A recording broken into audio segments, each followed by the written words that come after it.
Jupiter Broadcasting presents this program in stereo. This episode brought to you in part by GoDaddy.com.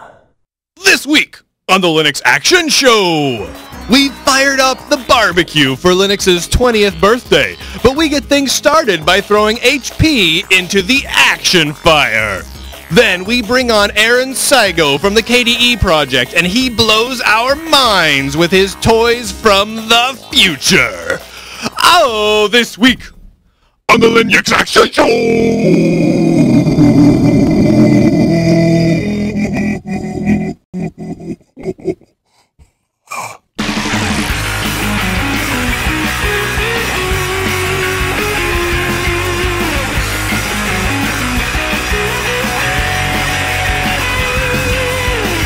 And welcome to the Linux Action Show. This is Season 18, Episode 3 of the Linux Action Show. My name is Brian. That guy over there is Chris. Hey there, Brian. Check out this awesome electric motorcycle that goes 130 miles per hour. And yeah, Brian, it runs Linux. This thing. Now, this they call a laptop on wheels, basically. It's got a dashboard in the middle. It's got a Linux computer in there that does, like, Wi-Fi sync for music. It also has a web server in there, so you could send programming instructions to your motorcycle. And this sucker goes 130 miles per hour. And I believe if you go that speed, you only get about 40 miles worth of range out of it. So, take that into consideration. I'm going to be honest, this makes a lot of sense to me. Because when I'm on a very small plastic-looking motorcycle going 130 miles per hour, I want to look between my legs. And know it's Linux. Bring up an X-term session and just start working. Get some stuff done. It's like maybe sync up with my home machines, VNC into my home machine. Definitely. Just get some things done. Do a little remote x86 You get stuck in a little traffic. Absolutely. You get a little work done while you're stuck in traffic. Well, forget traffic. You it's a motorcycle, man. You go between the cars. So as you're zigging and zagging between the cars, and you're going 130 miles an hour to get to work on time, you just be like, I'm gonna get a little work done, and then you're like, you know what? I'm way bored. I want to play some Rogue. Boom, bring up a little Rogue action, because there's no way, there is no possible way that could go wrong. No, that's what I love about this. Now, the reason why I picked this one though is because this is our Linux's birthday episode. Yeah. And I just thought, what a fine way to put a point on just where Linux is at in 2011. It's just everywhere. For those of you who aren't aware, so Linux is 20 years old this year, and it's very debatable what Linux's birthday is. This coming week, I believe it's Tuesday or Wednesday, is the 20th anniversary of when Linus, or however he wants to say it, depending on the country he's in, I think, posted a message announcing the Linux kernel. Right, so this would be the inception. This would be, well, of course, he's already been coding on it. He'd already been coded it. So it was born, and he announced to everyone, hey, look, I made a baby. And then everyone got to meet the baby in October. Yeah. So it's hard to say which one is the actual birthday, but the Linux Foundation decided that this is the birthday. And we're going with that. They held a party this last week at LinuxCon. They held a Linux's 20th birthday party. So that's pretty rad. So we're going with that. Yeah. This is Linux's birthday right about now. Yeah. So that's we decided we're going to dedicate this whole episode to that. We're going to have some people join us in Skype later on. Yep. But that'll be after the news because, man, do we have a crazy news to talk about today. Crazy amount of news. But before we get into any of that, I want to talk for just a second about the fine lady over at GoDaddy. Yeah, Brian, I thought maybe we'd Wait a minute! I just want everybody to know. There's a second lady! There's two ladies. GoDaddy wants to up the ante here with your domain name hosting, and they're going with two ladies, Brian, because two is better than one. Is twice the quality of web hosting. That's right, B-Man. Oh my gosh, she's back. She's back, B-Man. Let me tell you what she wants to tell you about. Man, those listening to the audio show are missing out on the double lady time. Kidding aside, this last week, we had something really cool happen. So last week's episode was our Getting Work Done on Linux. Yeah. And I thought, what the heck, I'll throw it up on Reddit and just see how it does, right? Yeah. Well, it got up to #1 in the Linux section of course for a few days. Yeah. And we picked up, like, within a matter of probably an hour and maybe 30 minutes, 5,600 views instantly, just boom. And I'll tell you what, big ups to the GoDaddy mirror systems that I've set up. With that unlimited bandwidth, I'll tell you, when you have 5,600 people downloading in 1 hour. 1 hour and nearly 1 gigabyte file. Yeah. So really, we're talking. Yeah. Think about that. 5,600 gigabytes. Those suckers stood up. That's 5.6 terabytes. Yeah, it was awesome. Of data in 1 hour. And that's why. So if you're really serious about hosting, and one of the great things is you can start cheap. Use our code Linux20. You'll even save 20%. And then the nice thing about those unlimited bandwidth is when you do have a nice successful day, you don't get penalized for it. You don't get penalized. Yeah. It's awesome. I love GoDaddy. Good for registrations. Good for hosting. You type in Linux, you save the money. You type in Linux 20, you save the money. Totally. You save the money. You save the money. You save the money. Yep. So there you go. And Danica approves. Also, the blonde lady, who I don't know her name, approves. She's a nice gal. She seems okay to me. Thanks. I give her big thumbs up. Thanks to GoDaddy for sponsoring this week's episode of the Linux Action Show. I have a question for you, Chris. Yeah, B-Man. What is your Android pick this week? I'm so glad you asked. I had myself a little bit of a conundrum this week, and I went and got myself an Android app to solve my problems, and I want to tell people about it because it might solve their problem. Lay it on me. So I was out and about, and I was somewhere where they're having this IP conflict issue. You ever had this issue where you have one machine that conflicts with another computer's IP address on the network? My IPs are always in confliction Dude, with each other. right? They just Right? fight and fight and fight. It's like so the how Middle do you, East. how do you fix it with an Android phone? Well, let me tell you, B-Man, there's this really great little free app called Overlook Thing. And Overlook Thing... I think it's Overlook effing. Oh, maybe. I don't know. Possibly. But Yeah. look at this. It's got nearly a full star rating out of 6,335 downloads. So this thing is really well loved. And it's a little Look app at that it'll scan your network very, very fast. And it's, again, I don't mean to... I know it's funny. The 7-inch Galaxy Tab is like a go-nowhere product now. Yeah. But I got to tell you, it is so... This size is so right for so many things. And putting this I love this little Galaxy tablet. Yeah. Honestly, like it's the right size for a tablet. It's got a nice enough screen to read comic books on. Good for ebooks. It's just it's small enough that you could fit it in a big pocket. Watch how crazy fast the scanner. So I'll hit the refresh, right? All right, ready. And it's going through, and it is scanning my network. You can't really see it here, but it goes through super fast. Damn. And it just Let me see that. it found 20 nodes in like the whole time it took me to tell you that. But what I really like is you see how it gives the vendor. It goes and gets the MAC address and does a vendor lookup, and so you can tell who makes the MAC. So when you have an IP conflict, sometimes the only thing you have to go by is the other computer's MAC address. I gotta show you guys this. I don't know if you can see this. Here, zoom in close on here. This is all the crap that's eating up power at Chris's house right now. That's It's true. insane. Yeah, that's pretty nuts. Like, I have a lot, but that's probably twice what I've got at home right now. It's it was first maybe it was not. all the studio equipment and all the editing equipment, and then when I decided to Bitcoin No wonder mining, my power is so high. when I got into Bitcoin farming, then it went even more crazy. But that was really nice because you take that MAC address, which is sometimes the only info you get in an IP conflict, you match it up with the vendor, it really narrowed down How the much search. does that cost? Free. Oh, that's awesome. Free That's app. way awesome. So that's Overlook effing, if you want to call it that. That's just worth to grab if you have like way too many devices at home. Oh, yeah, Hey, yeah. I got a request for you. Yeah, B-Man. I've been trying to figure this out. Now, my wife's got an Android phone, Oh, yeah. and I'm looking at getting a nice Android tablet myself, something like that Galaxy, just to have around. What I really want is a great Telnet client that I can use to log For into my BBS? BBS. Now, I asked people on Twitter, asked people on the Google+. ConnectBot, probably what no everybody one says. has been able to find anything. ConnectBot's what I use. Because But ConnectBot doesn't do full ANSI support. It does Right. like this kind of minor, Right. kind of, sort of. ConnectBot's really more for SSH or Telnet. Yeah, and ConnectBot's pretty cool, Mhm. but I have yet to be able to find one. Now, in my Mamo tablets, I'll have it. iPhones and iPads have it. Yeah. I actually think there's even one for WebOS. I think there's also one for Windows Mobile. I think Android's like the only big Maybe if mobile anybody knows. platform So that the I haven't been able to find requirement one for. is, the specific requirement is you need something with full ANSI. So here's the thing. If you use Android, try and find a good Telnet client where you can log into bbs.lunduke.com and play a game of Legend of the Red Dragon 2. You where have can a- move around on the screen because it's the most technically old school complex game. Yeah. So if you can get it to work, go over to our forums of Jupiter Colony and let me know because I really want one. And honestly, if I can find a great client, that would be I'm cool. going to buy 2 Android devices in the next month or 2. So that'd be nice. If I can find one. If I can't, then there's no point in me getting one because that's how I play half my Chat games. room is suggesting you look up Better Terminal. You might check that out. Well- That came from eReels. Figure it out. And let 'em know. Let me know.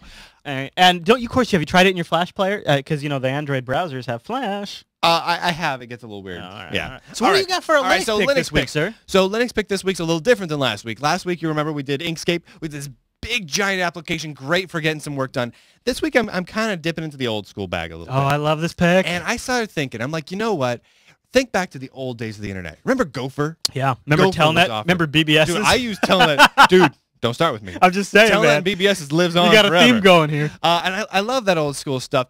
And remember when Usenet was big? And that's where you went. That Still was big. That was the. But I mean, that was the forum. Yeah. That was the place forum. that people went to. Mhm. There That was where you no had to- Jupiter Colony. There's no Reddit. There was Usenet, Yep. and you went there, and it had every feasibly imaginable section. If you wanted to talk about the hair on Barbie dolls' heads, there was alt.barbiedollhead.hair, and you could just chat about it. Yeah. Now, nowadays, Usenet is still big for chatting, but it's become really big for file sharing. Really big. Really, really big. Yeah. And what's great about Usenet, and what I use it a lot for, is things like if you have Linux distributions. Really big ones on DVD ISOs. No, totally DVD No, ISOs. I mean, think about this. When a new Fedora comes out, their it's way servers get faster. slammed. It's way faster. And you download a new Fedora ISO at like 100K a second from their mirrors. Yeah. Or you hop on Usenet. You get it as fast as your pipe You can get take as it. fast as your pipe can take. Yeah, no, I agree. Now, It's also good for pirated content. I'm just saying. I'm just putting that out there. okay. With no DRM. But there I'm are just some saying. seriously legitimate ways to do it. Yeah. So I went ahead and I thought, you know what? What's the best way to download things from Usenet on your Linux box? And here's my favorite. There's a lot of options. There's a lot of options. I have one that I love more than Lay it all on of us, them. B-man. Lotta NZB. Now, what an NZB is, if you are unfamiliar, is literally, it's basically like a little text file that describes the file you're about to download. Now, you go to search engines. If you do a thing, if you just Google search or Bing search, go Bing and go search NZB. Hey, B-man. Yeah. DuckDuckGo. DuckDuckGo. Well, everyone knows DuckDuckGo. Okay. You DuckDuckGo You're plugging this. Bing, I'm just saying. Well, it's funny to plug Bing because you get to go Bing. All right. DuckDuckGo Start doesn't. quacking. You just go quacking. Quack. But then people think I'm doing an Aflac thing or Oh, something okay, like that. all right, okay. But so a lot of NZB, you get this little file called an NZB. You're like, I want to download the Fedora ISO, which is the wrong thing to download. So don't do that. But if you want to download Fedora ISO, you click on it, and then you get a little NZB file, and then boom, a lot of NZB opens up, lets you download it. The cool thing with this is it does nice throttling. It'll handle secure connections. Yes. You can Multiple queue up all your connections. transfers. You can handle multiple connections at the same time. It has a nice UI that's very small, very easy to set up. It's a great little app. And one thing that I like that it does that I have used it for is it supports folder monitoring. And so if you have it monitor a folder in your Dropbox, when you're out on the go, That's you're what like, I use. somebody's like, hey, you know what, let's say Fedora releases middle of the day, and I'm at a client's office, and I can't download it at their office. Boom. I just drop the NZB file in my Dropbox, Exactly. and I get home and it's downloaded. That's what what we have is on our local host server sitting at home. We have this big server set up called the TARDIS because I'm nerdy, and we have one called literally the Drop. And so Katie knows, my wife knows, hey, if she wants to download something, she goes and searches for it, grabs the NZB, throws it in the there. Drop. And then we have another folder Very called cool. Incoming. Yeah. And Incoming, everything that we download just gets dropped into Incoming. So Yeah. we can just go grab it when Mine it's ready. is It's great. Usenet extracted, all uppercases. Is it really? Yeah. But anyway, it's a cool little app. The people do a great job on it. It used to use hella NZB as the backend. Now it uses a lot of NZB, which is cool because a lot of NZB has a nice web UI that you can log into and administer remotely as well. I gotta give a mention to Acid Punk in the chat room, who has talked to me about this before. He's got a really nice SAB NZB. Yeah, he has got a really nice setup with SAB and NZB. Now this uses this as a backend. Your pick. Yeah, exactly. A lot of NZB now uses SAB NZB. Yeah. Yeah. This is also a great hardcore. This is Chris's bonus pick. This is a great hardcore. Well, and use you now. use the two together. Yeah. That's just it. If you use a lot of NZB, you're grabbing SAB NZB as well, which are all very difficult words to say and really then, fast. And then because Acid Punk this is really great setup. The last thing I'll mention, and then I'll be all done with it, is check out Sick Beard and Couch Potato. If you want to do the illicit TV download. If you want to do the automated illicit TV downloads. But if you're just looking for legit stuff, just go grab the app and do Anyway, that's all I'm gonna say. That's a great pick. That's an awesome pick. Yeah, right? I really like that app. Right. And also, now the guy got a little flack for it, but he made a PPA available for Ubuntu. But if you go to their downloads page, they got Fedora packages, they got Debian packages. It's in the Arch repo, so you can really get it everywhere. You can get it everywhere. Yeah. It's totally fine. It's great. And honestly, old versions work good. New versions work good. It doesn't really even matter. I mean, like if you want the SAB versions, you grab the new ones. But otherwise, it all works great. They do a great job and it looks nice. There you have so big props to those guys. I got a couple other things I wanted to throw here at the top of the show. I'm going to be real quick. First of all, my comic book has Dude, print this edition. is so cool. Look at this out. They can't. You see, the problem is they can't tell by listening or watching the show Boom. how high quality the print is. But seriously, this stuff, You can kind of tell in the reflection. it's like it's gloss. It's glossy, Gloss cover. hardcore, nice looking. You can buy it now from my website at lunduke.com. You can get the paperback version for $4.99, and we're still selling the DRM free PDF and High five. CBC version. Boom. From the website for $3.99 That's really because cool. it's that. But anyway, I'm a real boy now. Look at that. I wrote a thing and it's in print. It's real. It's in print. There it you is. You can see it. That is so cool. You can see it. It's in print and it's fancy. But dude, I seriously love it. Like it feels good. Yeah. It's like hardcore. It's like it's like when you go and buy like a trade paperback. I was gonna say it and kind it's of all reminds me thick. of like the Watchmen mini novel where it's got that. Yeah. It's nice. It's not just comic flimsy. It's great. There So you have that's it. pretty cool. The other thing I wanted to throw out there for everyone is so Illumination Software Creator. Yeah. We kind of slipped our release date. Uh-oh. Whoops. So we made this big announcement about version 4.0 that has all this cool stuff like graphics functionality and some new platforms and all sorts of stuff. And we said we were going to release it in, I don't know if you remember this, quote unquote, early August. It is currently August 21st. About late August So there, what we B-Man. kind of have is a Microsoft definition of early August. So our bad. So what we've gone ahead and done is we've decided we really need to get this out because everyone's waiting for this. We've got a ton of cool stuff in here. That's what you can do, man. You got to ship. And so until we ship, we're letting people buy it for whatever they want. Oh, that's nice. So they can go to our website and make it super cheap if they want to. It's kind of like a way to like light a little fire under our collective butts. Yeah. Or we're like, okay, we're gonna. Yeah. So Plus, if we don't want this to be people buying it for $5 for the next year and a half, we better get this thing shipped so we can start making real money again. And if they buy it now at any price they it's want, a free upgrade. they get the free upgrade. Of course, Cool, there you go. we've always done free upgrades because we're awesome.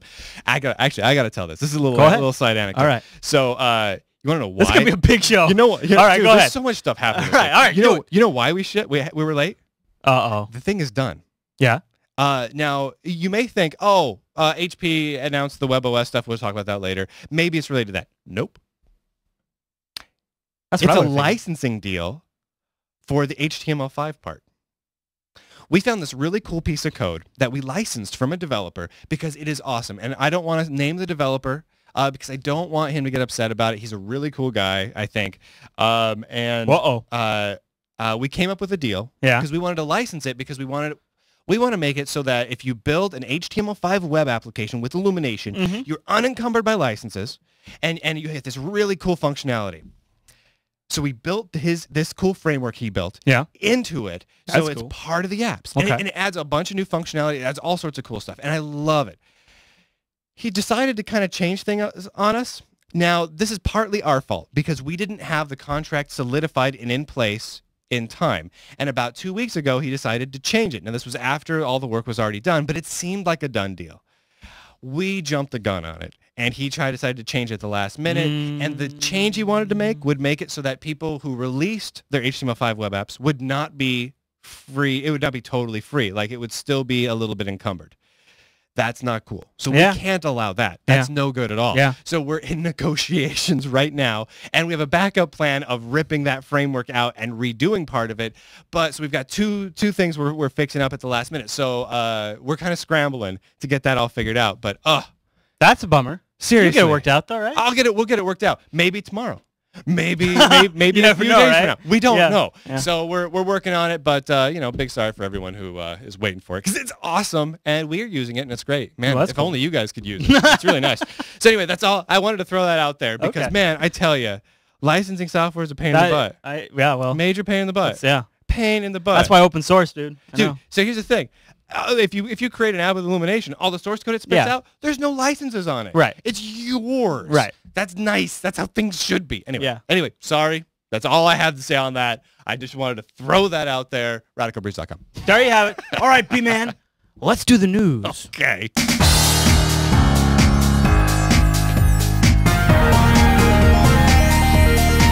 What's new in the news this week? All right, Brian. The top story on our news docket for this week. No, it's not HP. Hold on. Hold your horses, everybody. We're not talking about Hewlett-Packard yet? No, we're gonna stay real tight to Linux for a little bit here. This one. You will talk about Hewlett-Packard in a little bit, right? Yeah. Because I'm a little upset about that. No, I know. Okay. I know. We're gonna We're save it. going to talk about happy things for a minute, right? I don't know. What do you think? Linux Journal, the this is fine. the big Linux magazine here in the U.S. is going 100% digigital. That's rad. You think so? Well, it has to be. Have you read Linux Journal lately?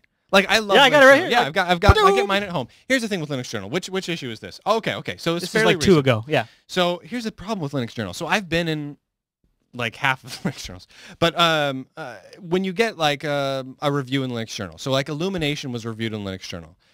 But when they did the review, then they wrote up the review, then they sent the review to the layout, then it went into print, and then by the time it hit the store shelves, it's like 3 months later. Yeah, I know. So the news is mega old. And that's all expenses along the way. It's mega expensive. It's mega old, and honestly, it's been rough on the poor guys. So I love having a physical thing. I love having Me this. too. I love this.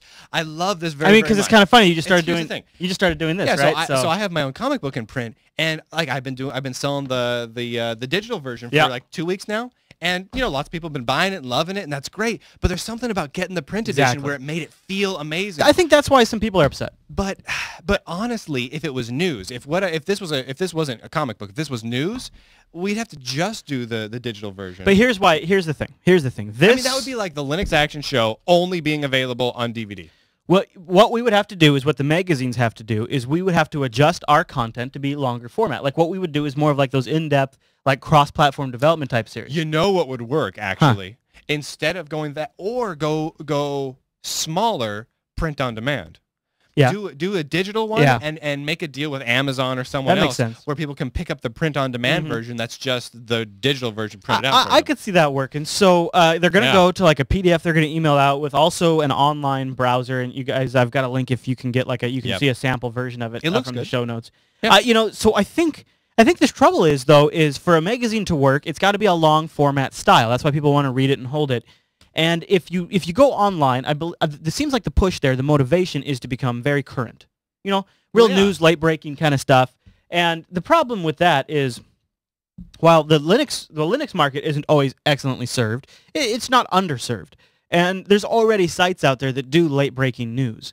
So it's kind of a niche that's already super served. To the most part, I'd say saturated. It's scratched, yeah. But I mean, it's tough. It's a really tough one. I feel for the Linux Journal guys because it's been getting harder and harder and harder. Well, like they to do point the out, print like stuff. Czech magazines for the most part are pretty much drying up, except for what IDG still puts out, like the PC World and stuff like that. And even those, I don't think are doing all that great. I don't know. I don't know, but like I hear about less and less people reading them. I'll tell you what, though. I don't read them anymore. I have, as a magazine subscriber, I also get the digital version, and I don't read the digital version. Yeah, I don't either. In fact, I subscribed. I read the print one. Yeah. I go sit on the potty and I read the print one. I subscribed last year to the print one because I wanted something I could read about tech that wasn't at my computer. Right. I wanted to be able to go sit on the couch and read tech. See, what I really need to do is I just need to have something like the Galaxy Tab that's like my dedicated magazine machine. So I don't feel like I'm always You're still on looking at a machine. backlit screen, though. I know, that's rough. But It's rough. But I do really... I get what they're saying. I get it. And if they're I'm able to turn fine around with it. faster, Yeah. and if they're able to get stuff going, I hope this works for them. I'm not confident, though. And I went and I jumped on their forums, and there's a lot of backlash. But that's still going to be the hardcore. It's going to be rough. It's going to be rough. And honestly, I'm going to be bummed out too because I mean, every couple of months, you know, I'll get a little thing in Linux Journal, either with Linux Action Show or Illumination or something. And I like going to the stores. So I'll get a copy. But I like being able to go to a Barnes and Nobles or a Borders, pick up a copy of Linux Journal, open it up, and boom, there's my picture, there's my name, something, and I can be like standing there and look around. That's neat. Like, they don't know I'm super famous. Does anyone know I'm super famous? And there's a guy over there reading a magazine about mussels. And there's a girl over there reading a magazine about cupcakes, and I'm like, I'm famous. Look at me in this nerd magazine. It's cool. I've never really I've been reading Linux Journal and seen an article in the Linux Action Show, but it never struck a chord with me, really. I guess to me it seems like print is so behind the times that if it's in a magazine, everybody already knows about it. That's online kind of a thing. Right. So I can understand why they want to go digital. It's just a rough road because at the same time I have an expectation of an offline experience. So, B-man. I know.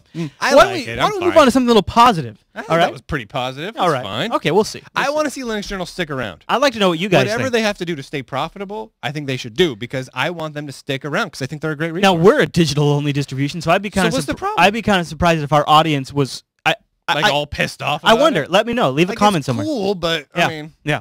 All right, let's talk about Debian because it is the Linux 20th birthday. And Debian, not too far behind, is celebrating their 18th birthday How this week. crazy is that Debian started 2 years after Linux rolled out the Linux kernel? Yeah. Nuts. pretty on top of it. Is what it is. Yeah. Talk about somebody who spotted a good trend and jumped on there. And they did a great, So and great. Debian is just a true hallmark of the whole Linux community, and really an example of an amazing open source project True that. that is, it is done right with a council. I mean, sometimes people have issues with the Debian community, but I dare say they have a little staying power. they seem to have gotten the least the basics figured out, B-Man. So congrats to the Debian project. That's really all we had to say. Is just it's a round of birthdays. They wrote up a pretty nice mailing list message. I'll put a link in the chat room and a link in the show by notes. comparison, we at the Linux Action Show have only been around just slightly less than 1/6 or 1/3 the amount of the time the Debian project's been around. That's pretty wild, huh? Yeah. All right, B-Man. That's hardcore. Brace yourself, because it's time for the Linux Action Show. HP blows it. Action coverage. There's a lot of links that say HP all in caps over there. Yeah, well, so... Can you do me a favor? Can you kick this one off? All right, here we go. I really don't want to read these headlines. Well, HP sat down and gave out their quarterly results earlier this week, and they announced that they are shutting down their HP WebOS devices divisions, like the touchpad and the pre's and stuff like that.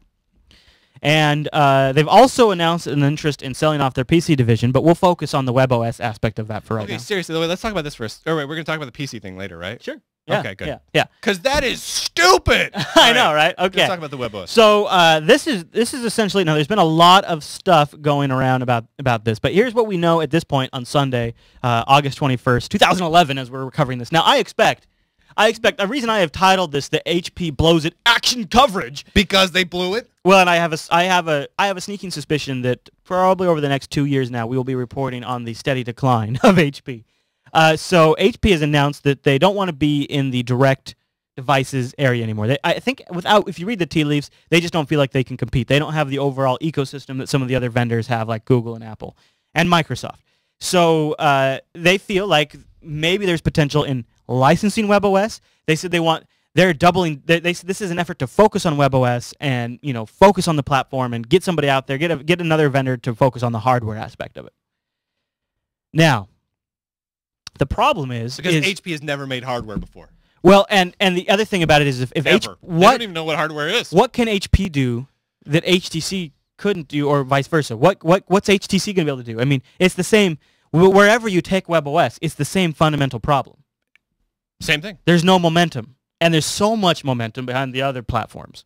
So it's essentially a sign that WebOS is dead, because you needed somebody to just take it and curate it and work on the ecosystem slowly over time. And you saw HP doing things where they bought a multimedia company, they bought some rights to some video streaming. You saw them like sort of assembling this portfolio, and then they got this new CEO in. In fact, Engadget has a fantastic timeline that shows how HP announces we're doubling down on WebOS.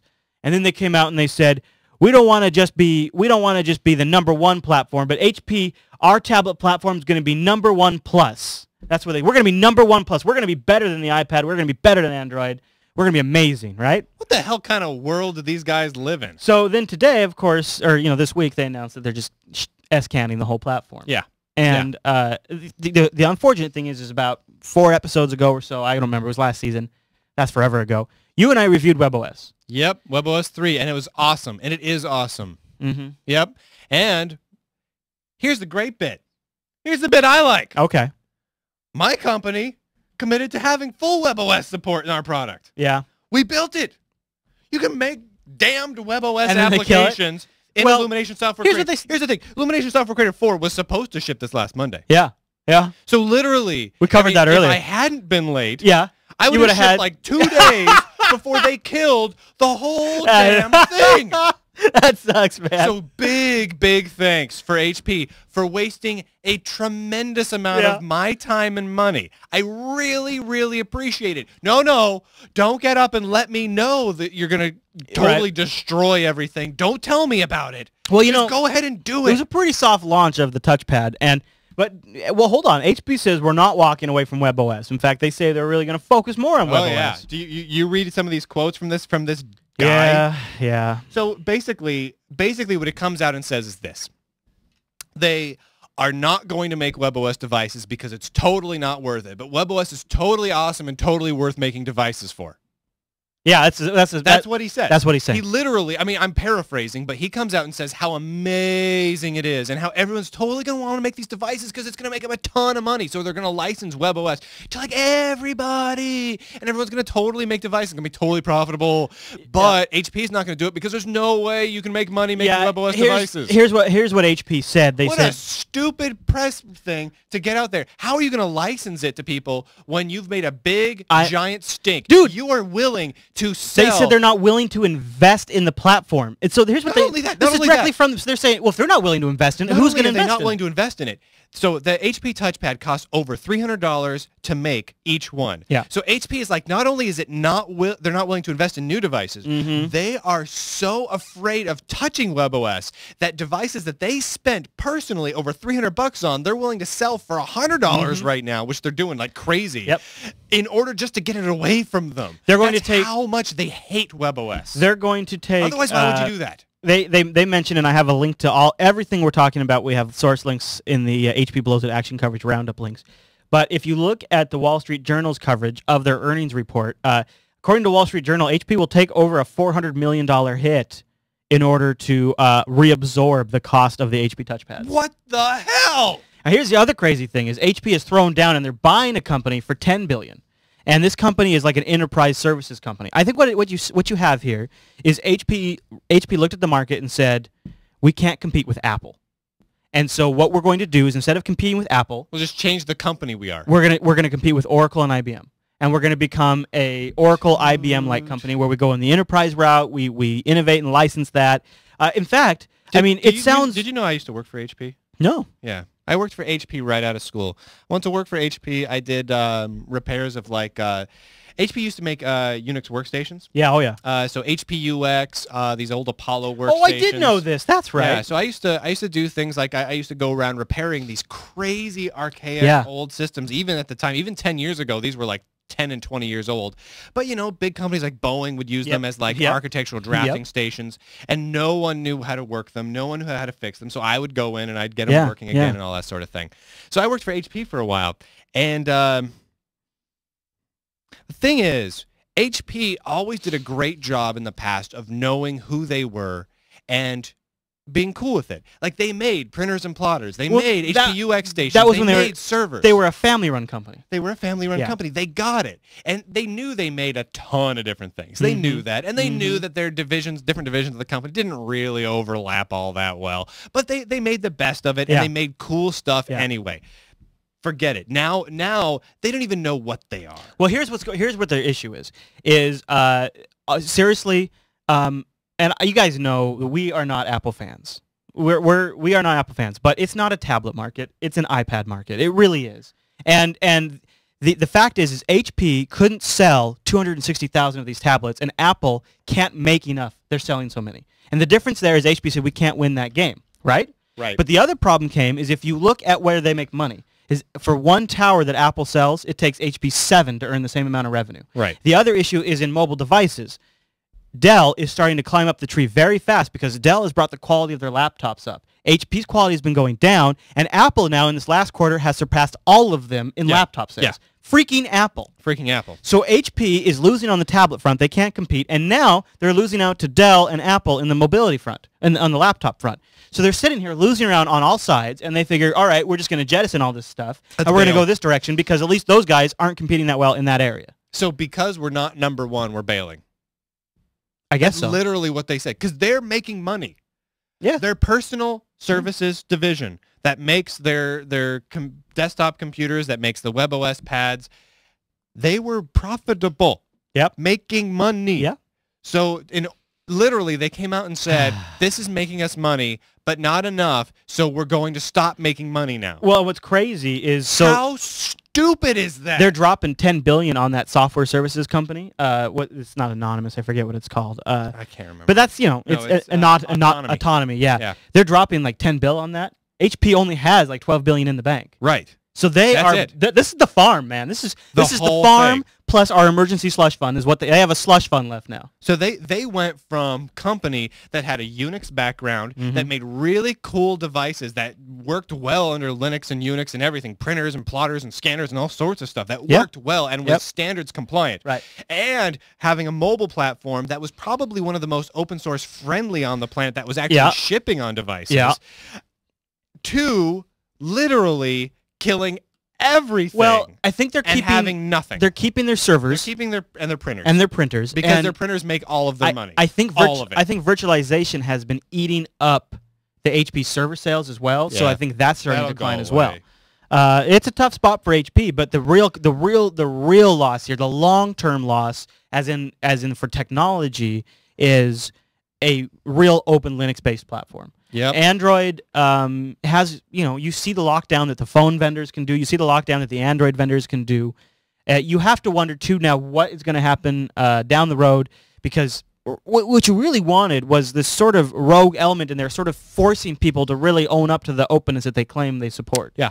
And WebOS, even with moderate success, would still represent something that they would have features that people would want, a competitive response to. Right.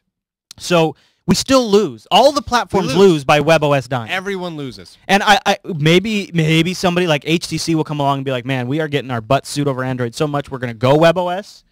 But we don't even know what people are suing Android about. It could be stuff in Linux for all we know. So WebOS might have issues. Or whatever platform. Any platform has software patent issues these days. So why wouldn't you just stick with Android since Google's got your back on that? So you're not going to see companies that are traditional Android platforms switch over to WebOS. So then you're going to have your outliers, like maybe LG, maybe companies like that. Yeah. They might pick up, but honestly, it's the same argument for them as well. There's no ecosystem There's of nothing. content. It doesn't matter. It's too bad. Here's something that bothers me a little bit, and this is an aside, kind of.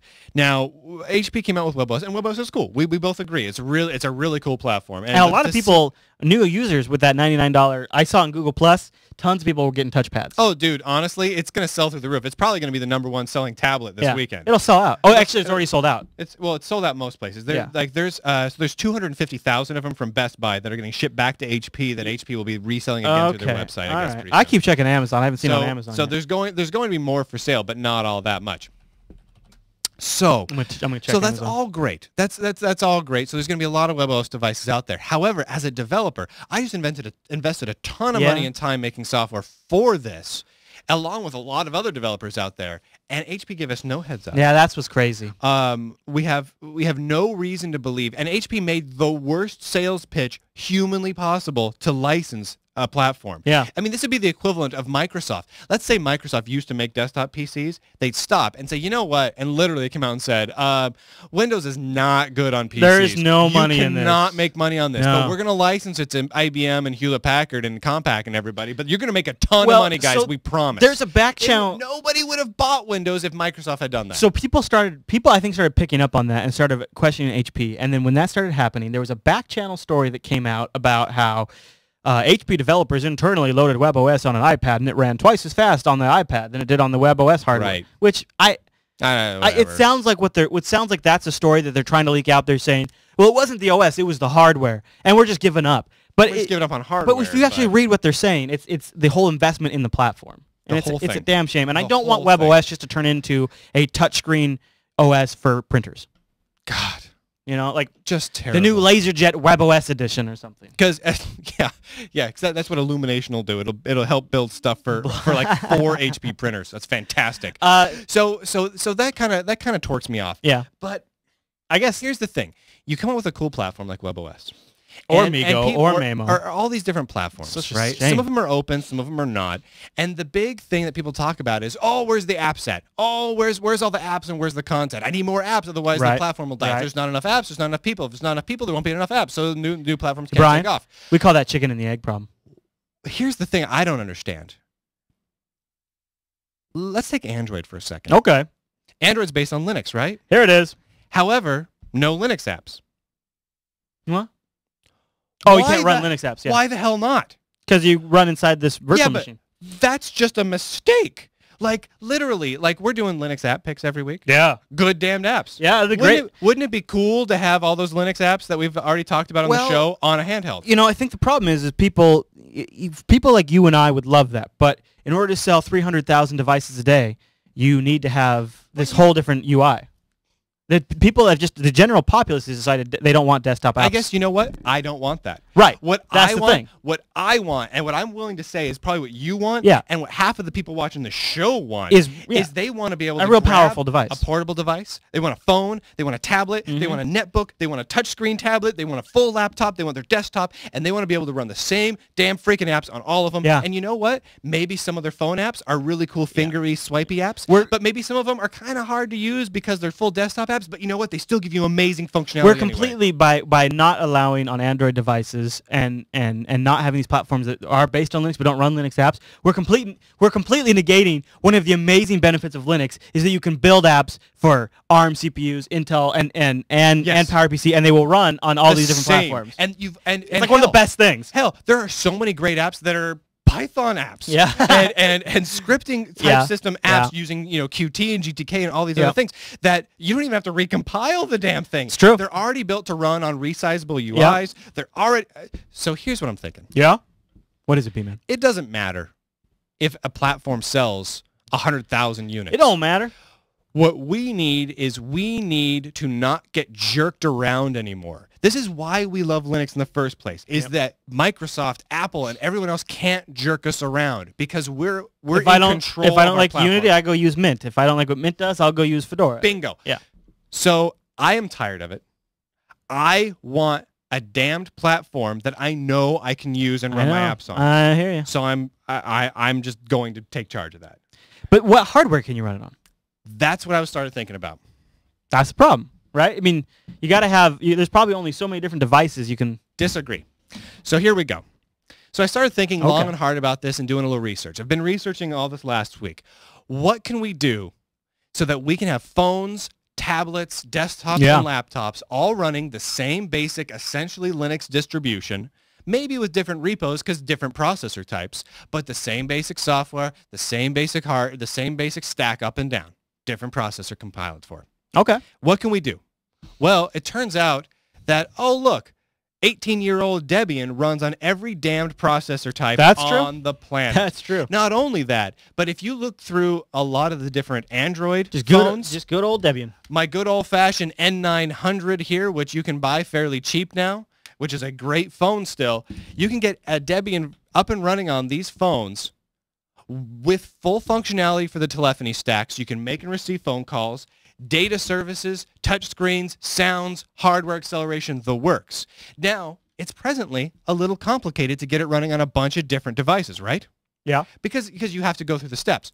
What if, just throwing this out there like a crazy man, what if we just said, screw it, let's take Debian, let's take all of the various, let's put up a repository for Debian with apps that'll work good on, ARM and x86 and a few other things, and a desktop environment that'll run, that is lightweight. Maybe it's LXDE. Maybe it's Hilden. There's a variety of cool desktops out there. Hilden's a good one. Hilden's a great one. And there's no reason you can't run Hilden, which is what runs on this N900 here, and still at the same time run full desktop style applications. You can. It's just, well, like in Mamo, you don't. What if you took that and just put it up somewhere with pre-built packages for the various devices, scripts to get it up and running on specific devices? Now, obviously, you couldn't make a singular package that run on everything, but if you're hitting the same, say, basically 3 repositories that the only difference is the different processor compiled for, why not? What? Why not? And I'm not saying... I'll tell you, I like it for today, but in 2 years, that's old. This is old, but there's always new phones coming out. I don't know of any device like that in the pipeline anymore. Oh, but no. There are several Android devices with unlocked bootloaders. All right. Well, yeah, So I guess you you could put on one of those. You put it on Yeah, one of those. okay. That's the thing. And you continue to go forward. And So, we yeah, can you just could- simply you could- say, okay. we may not run on everything, but here's a couple of phones you can pick up. Some of them are cheap and old. Some of That'd be them pretty are some of them are new and Get some fancy. new life into an older phone. Some of them are new and fancy. You can go pick up these unlocked, Android phones for $500, and you get a much faster one. But here, You can run probably- the GIMP. probably Here run you pretty can great. run OpenOffice. Here you can run Firefox. You can run Chromium. Yeah. You can run all the apps you want to run. You can run SyncTerm, which If you think about I need. the speed issue, might not be too bad because you wouldn't be doing it inside a VM anymore. I've put You'd be native on. so You'd be raw on the hardware. I've run on here Debian with LXDE as a desktop environment, right. and it is 100% usable. Yeah, because you're right to the metal. pure metal. There you have it. It works great. So You gonna try it? I'm absolutely putting this out. Yeah. We're still working out the details. By the time the next show hits, we'll have a website up. Actually, It sounds like a big pain in the butt, man. but here's the thing. I wouldn't want to do it because I have no interest. unless you can get other guys to get it working on their that's the thing. hardware. That's the thing. Yeah, that would be That's so the thing. bad. We'll pull together a community. We'll talk about it. We'll have people working on it to get it working on the hardware. I'm working to get something up and kicking an image for the N900 Yeah. and getting some repositories. Get it going set there, up. and then if you had somebody else come along and be, hey, I got it working on my Evo, and hey, I got it working on my Galaxy S or something. Exactly. We'll pull together the patches we need to get it working, the scripts needed to get everything up and rocking. We'll put everything in a nice little wiki so everyone can grab it. That's so good, then you can say, you know what? I just want to have freedom, flexibility, and no company jerking me That'd be the big around thing. all the time. I have no interest. Now this is going to roll out. I'm still trying to figure out the name of it. I actually had a little Google Plus thing Thread? going on. Nice. I need names, idea names, guys. We're still working on that part. But I don't want to get jerked around. I don't need 1 million people to use this. I need this because I'm tired. I love my N900. It's dead. It's a dead platform. Yeah. Nokia killed it. Throw Migo, Debian on there. It's got staying power, B-man. Debian's been out for 18 years. You know what? Mac OS 10 hasn't been out for 18 years. Well, it kind of has if you count next time, but not really. Yeah. So really, Yeah. really, if we want staying power, we have to take it into our own hands. The existing platforms out there are not cutting it, and we need flexibility. People should not be forced to run.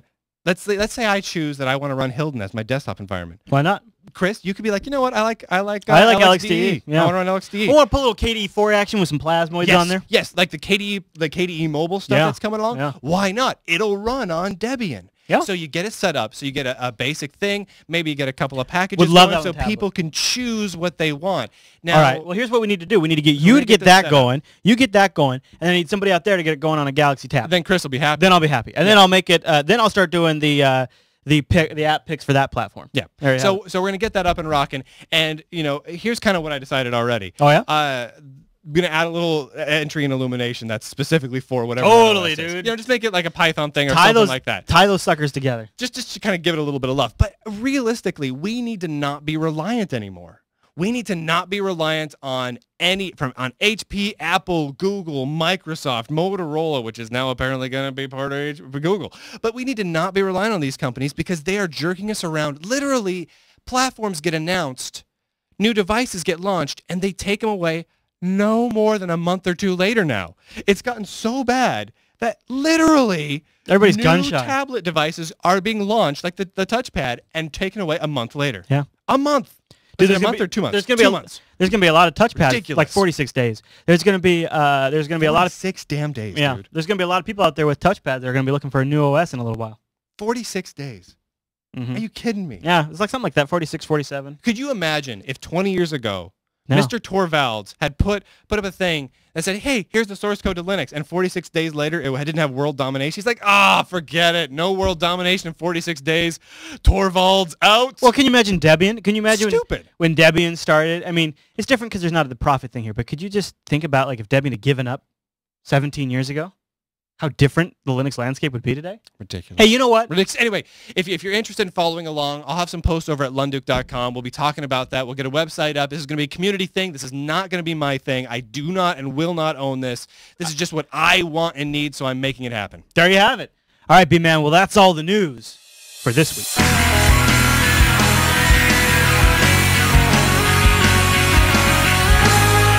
Now that it is the 20th birthday of Linux, we decided to have some good folks on the show. Yeah. That have been around for a while and actually make a difference in the Linux world. Wow. And see what got them started in Linux, Well, thank when, you, and all that Brian. good stuff. I'm happy to be here. Not you. Oh. Do not care about you. You're not important. Okay. Just Okay. kidding, man. Okay. I'm just kidding. All You're right. awesome. Okay. All right, so we got on the horn with us Aaron Siego from over at the KDE Project. Say hi to the universe, Aaron. Hey, how's it going? And Hey, by Aaron, the way, welcome. for the record, I think he is important. Thank you, sir. Thank you. What do you have? What do you say to that, Brian? Important-ish. Important. It's Okay, important-ish. all right. All right, I'll go. I'll take important-ish. That's actually pretty fair. All right, so Aaron, you work over on the KDE project. For those listening that do not know who you are, the 2-second version of who Aaron Siego is. Let's have it. He's got nothing. That was 2 seconds, right? Yeah, that was Yeah, about 2 thereabouts. seconds. Yeah. So what do you do on the KDE project? What's your official title? I have no official title.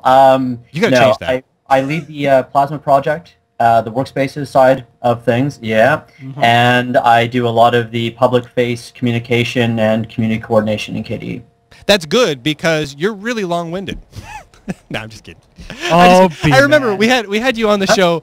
Like 3 years ago, and we had an interview with you, and it was great because you went on for so long, and it was all good stuff. And we're like, man, well, I guess we don't have to do a show next week either. So we just cut the interview literally in half and just made it the next week episode because it was just so much talking. We're like, this is awesome. We should have Aaron on every year so we can just take a break. Aaron, the real excuse we got you on the show was we wanted to talk about sort of where Linux has come a little bit, just sort of like for fun to look back over a while now. And one of the things that we thought since we had you on is we'd take a look back at where KDE has kind of come. And so the first thing that we started doing was we started Googling KDE 1.0, which you guys are really kind of impressed me. You have the original 1.0 release still available on your site and kind of a nice, classy, kind of like letterhead format.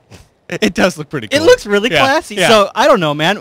What do you think over the last, say, however many years the KDE project has really you've been involved with it? What's the biggest change on the desktop that you've seen? Because we're not still. It's not the year of the Linux desktop yet, but it hasn't been completely stagnant either. What do you think? No, I mean, when we first started, first of all, massive props out to Linux project. Without them, we would not exist. It's that simple, right? Okay. I remember back in the day when I used to have to patch my kernel to get USB support. Yeah, those were good times. Yeah. No, they weren't. They were not good times. No. Those were days when my nights were robbed from me to get what I wanted. But it was good because we got to where we are now. And in the KDE project, we've done a very similar kind of progression. We went from being a project that was making a desktop environment to a project that not only has a bunch of libraries, workspaces for desktop, netbook, and tablet, but also a huge number of applications. And I think this is what we can really look at as the success of free and open source software over the last 15 years for KDE and 20 for Linux is we have grown beyond anyone's imagination and expectation. Despite all the ups and downs and whatnot, it's undeniable that where we started and where we are now, I mean, we've climbed a mountain bigger than Everest. Amen to that. Seriously hardcore. Just for the hell of it, bring up a screenshot there. We've got some screenshots of beautiful KDE 1.0. What KDE looked like. So that's not KDE. That's FEWM. Oh, okay. That's GNOME. That's GNOME 1.0. Here's KDE 1.0. All right, bring up some KDE 1.0 shots there. Look at these things, B-Man. These are like There we go. These are Oh, almost like, I gotta say, they remind me a lot of the old Windows 2000 kind of look. I really like where KDE has gone now. I think you guys have really, it's got one of the most modern looking desktops out there. When you look at this, just in terms of where KDE's look and design has gone, Old it's KDE. gone. This, I guess what I'd say is this one looks like it has an identity crisis. Where Well, KDE, that's not even 1.0. That's like a later series. This is labeled 1.0, but it does look later. Whereas now KDE feels like it has its own unique identity. It's like Totally. This, it's its own. It doesn't look like an OS2 presentation manager clone anymore. Yeah. Okay. All right. I was going to say, that's fine. I guess it's better than Windows 2000. Yeah, I love OS2 Presentation Manager. Yeah. But yeah, no, I mean, it's come a hell of a long ways. Now, and I just want to apologize right off the bat. Aaron, you are in the show right now inside of a GNOME desktop. Yeah. My apologies for that, but not As really. long as We kind of as do that long on as purpose. it's free software. That's all I have to say. Yeah. It is free you software, go. so it works right now. You're sitting inside of a totem player. So actually, just for the hell of it, let's bring up a couple other shots here. Just, just because we gotta show people, not the shots of KDE. Bring up like the FVW and the GNOME real quick. Okay. One thing I wanted to chat with Aaron about is, Aaron, why are you in a hotel right now? I am on the other side of the world from where I usually am. I'm in Taipei, Taiwan, and I'm here presenting at the largest free and open source software conference in the area here called COSCUP. And I was here. COSCUP, COSCUP. It's an acronym I forget. Nice. You know, most geeks love acronyms. Me, not so much. And I was here presenting on Plasma Active, which is the next generation, really, of the KDE workspaces, which is bringing us to tablets. I actually have the tablet I was demoing today. And, wow, very nice. If you take a look at where we were with that 1.0, screenshot, and then you realize that, here we are now with this, wonderful touch interface, fluid animations. God, that looks great. Man, compare that with KDE 1.0, dude. Yeah, and no one imagined we'd be here, right? On this little, small, thin little tablet. And what I love about this is it shares like 95+% of the code with the desktop. That's so great. And it's 100% open, right? Hey, what tablet are you using, by the way? This is an XOPC. This is a Intel-based device. It's pretty standard. It's really easy to hack on. You can plug a USB key into it, install what you want on it, and away you go. So we're using this because it's easy. Why is anybody selling that? Yeah, there's Migo in Europe who we're working with. Yeah. And Intel is moving out XOPC. In fact, I saw one in a electronics store just around the corner from my hotel here in Taipei. No kidding. We need that here in the States. Yeah, I mean, big time. That looked like just what I just saw, that looked really great. It's nice. And we're also working, by the way, on ARM stuff. We just released our ARM on Migo repo, so we'll bring it here. Are you guys feeling like that's a platform that, the ARM platform is something that's going to come more and more important on desktops and just tablets, or you think it's just mobility? I think all those lines are going to blur. Yeah. Nice. And I agree. I think we're going to stop asking those questions of, is it going to be this or is it going to be that? That's what I'm kind of thinking, too. Yeah, you use the right chips for the right task, and you stick it whatever software you want on it. Yeah. Yeah, and it's not just tablet, it's not just laptop, it's going to be set-top box, it's going to be smartphone, it's that whole device spectrum. That's what I'm talking about. You get it, man. Aaron Siego gets it. Well, it's like it's the strength of Linux, and it's the strength of KDE and Qt. I mean, you guys are really playing to the strengths of the platform. That's where it makes a ton of sense, I think. So enough KDE love. I want to talk real quick because we only got a few minutes. Oh, yeah, right. What year did you get started in Linux? I mean, how long have you been around? So the first time I installed Linux was 94. 1990. So 2 years after, or 2.5 years after Linux really got started. And I had graduated from high school, I guess, a year and a bit before, and they wanted to install a Novell NetWare. Yep. Yeah. And I was like, please don't do this. The future is TCP/IP. It's the internet. You have to have something. And they said, we have no money. And I said, don't worry about it. I know exactly what to do. Man, we complain, but how great is it that we don't have to have arguments like the future is TCP/IP anymore? Just in celebration of the birthday and Aaron's story there, my got started with Linux was something kind of similar. They wanted to put a Microsoft proxy in to do a bunch of routing. Yeah. But I was like, no, let me try this. Let me try this Linux thing here. I think this might be able to do it. And crazy, man. And there we went. And I remember that whole discussion too, because they were a network shop too, and it was a big IPX network. Now, were you a KDE guy right from the start, or were you like FVWM or GNOME, or what were you doing? CLI at first, and I was terminal. The first UI I used was Blackbox. You were a black box guy? Yeah. Oh, hell yeah. Yeah, I used that for a stretch. So when did you actually jump over to the KDE side of things? So I looked for a GUI mail client when I moved to desktop full-time on free software, and the only one I could find was Kmail. Okay, fair enough. The one that fit me Kmail was pretty good. Yeah. And then but it wasn't until the 2.0 leading up to that. In fact, I started contributing patches to KDE before I started using it full-time. Kmail was the first KDE application I used as well. That's hardcore. I think Kmail must have had like IMAP with SSL support before another client did, or for some reason I used Kmail early on. Yeah, I think Kmail was early on. I think I read Red Hat with KDE and Kmail for We should probably wrap because we should wrap this up. But hey, Aaron, thanks for jumping on the Linux side of things, and good job in the KDE world. Great work. Good luck with the conference. How much longer are you there for? I'm here for 2 more days, full of meetings, sadly for me. But show off that tablet. Yeah, before you go. Yeah, go ahead. before I go, I want to say, thanks for having me on, but most of all, happy birthday, Linux, and amazing job, Linus, and all the other kernel hackers. Yeah, really big ups to Linus, right? I mean, we wouldn't even have a show or any of the industry change. It's really, it's awesome. It's a remarkable thing that one person did. And if someone else had done it, we would have a different name. And now that would not be as good. But what's so cool about it is one person started it, but God, Linux is just such a great example of an intellectual community and what they can create. Well, what are we at? I mean, we're at right now, what is it, like 1,000 current contributors to the Linux kernel itself? To the kernel, not including the bajillion user space apps. Yeah. It's crazy. Yeah. How many contributors are on KDE right now? Right now, we have on any given release about 400 contributors to code, not including translators, etc. Just code. This is a testament to the idea that if you give people the opportunity to create, they will create beyond your wildest expectations. Power. All right, that's all we got time for. Thank you, Aaron Siego from the KDE Project, for joining us from Taipei through the power of TCP IP.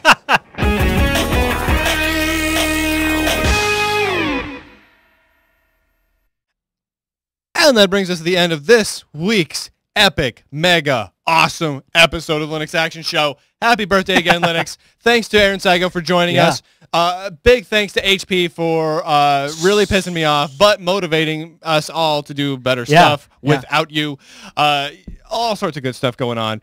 Next weekend is the Penny Arcade Expo. So the Jupiter Broadcasting crew, for the most part, is going to be down at the Penny Arcade Expo. So we are not going to be recording Linux Action Show on the normal day. We're going to record it a few days early. It's going to be recorded this coming Thursday. At, do we have a time? I was thinking 5:30 if that works for you. 5:30. Does that work for you? Whatever works for me. We'll announce it on Twitter and Google Plus and Facebook. But and all check out JB Live on Thursday. I believe that's the 25th at around probably 5:30 Pacific time. Bingo. JBLive.tv. I want to give a mention. We didn't get a chance to get to it in the show, but we've got a really great infographic that I think like Business Week or somebody put out of Linux then and now, and it goes over some of the stats that sort of represent how far Linux has come in the last 20 years. Go read this infographic, you guys. Link in the show notes. It's a really good one. Crazy, right? Yeah, it's a really good one. It just really helps sort of in a very visual way put in perspective how far things have come. So really, really awesome. Right? Really awesome. And that's awesome. And I think that's probably everything we have. Now, a couple of notes. If you'd like to get a hold of us and leave us some comments, go over to jupitercolony.com. Oh, that's our forum. Yeah, there's a forum there. That's a good one. Also, links, B-Man and I are all over Google Plus these days, so go find links to our Google Plus profiles. The Google Plus is good. We're all over there. In the show notes. We're still on the Twitter at our particular names. I put links to that in the show notes as well. There's the Facebook also. Links to that in the show notes. Probably. Yeah, it is. There is. Yep. There's links. You just go to Jupiter Broadcasting, you click on the show. There's links if you scroll down. You'll find them and you'll click them. There you have it. That's how it works. All right, everyone. Well, thanks so much for tuning in to this week's episode of the Linux Action Show. That is what it is. And we'll see you right back here next week.